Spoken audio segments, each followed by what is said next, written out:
ಇತ್ತೀಚೆಗೆ ನಡೆದಂತ ಒಂದು ಟ್ರಾಜೆಡಿ ದುರಂತ ಏನಾಗಿತ್ತು ಅದ್ರ ಬಗ್ಗೆ ಕೂಡ ಚರ್ಚೆ ಆಯಿತು. ಚರ್ಚೆಯಾಗಿ ನಾವು ಏನೇನು ಕ್ರಮ ತಗೊಂಡಿದ್ದೀವಿ ಅದನ್ನೆಲ್ಲ ವಿವರಿಸಿದೆ.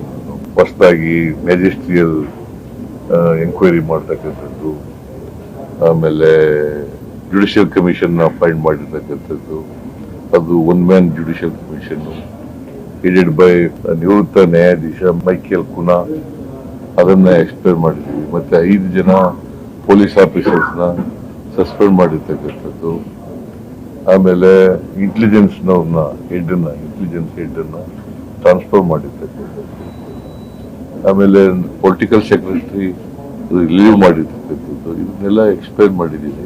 ಅವರು ನಾವು ತೆಗೆದುಕೊಂಡಿರ್ತಕ್ಕಂಥ ಕ್ರಮಗಳ ಬಗ್ಗೆ ಸರಿಯಾಗಿದೆ ಅಂತಕ್ಕಂಥ ಭಾವನೆ ಇದೆ.